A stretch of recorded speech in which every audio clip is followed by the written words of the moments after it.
seorang anggota polisi yang mendirikan sebuah yayasan bernama Yayasan Berkas Bersinar Abadi. Yayasan ini melayani konsultasi sejumlah calon legislatif yang gagal dan mengalami depresi.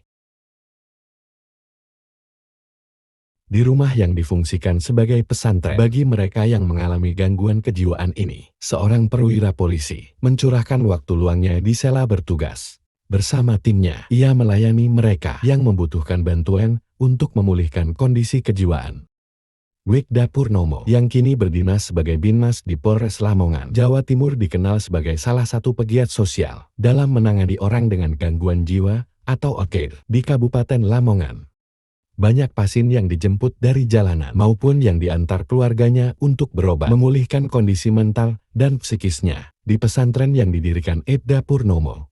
Beberapa hari terakhir, ada sejumlah keluarga dari calon legislatif yang datang untuk berkonsultasi karena gagal lolos dalam pemilihan dan akhirnya menumpuk hutang serta berakhir depresi.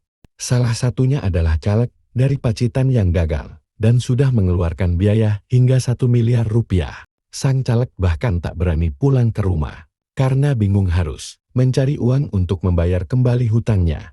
Namun Purnomo menyebut para caleg gagal ini tidak mau tinggal di pesantren dan hanya berobat jalan. Ada 4 baru datang, Mas, baru datang ngelihat kondisinya, dan itu pun pihak keluarga yang mengantarkan.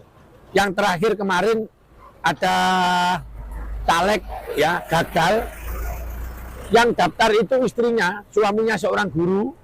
Pada saat dia mendaftarkan sebagai caleg itu dia sampai menggadekan sertifikat rumahnya ke bank itu kurang lebih 600. Di saat kemarin curhat sama saya, kita konseling, ternyata yang 500 jutanya itu tanpa sepengetahuan suaminya.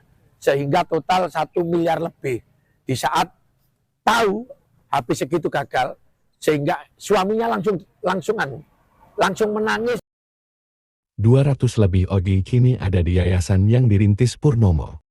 Menurutnya, selama 6 tahun berjalan, sekitar 2.000 orang sudah bisa pulih dan dikembalikan ke keluarganya. Namun mengelola yayasan berarti juga menyiapkan DNA operasional. Purnomo mengaku selama ini mengandalkan subsidi silang dari pasien yang diantar keluarganya untuk membiayai pasien yang ia jemput di jalanan. Dan bahwasanya uang yang dititipkan ke kami semuanya kami pakai untuk kegiatan operasional, obat-obatan segala macam. Ya jadi, biar nggak simpang siur, yang jelas kami berusaha melakukan hal yang baik. Kami berusaha melakukan hal yang berusaha ikhlas, namun kami tidak bisa berjalan sendiri.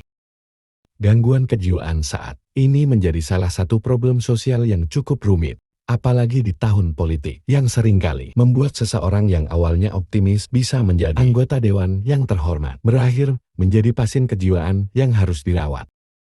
Terima kasih. Jangan lupa like, komen, dan subscribe.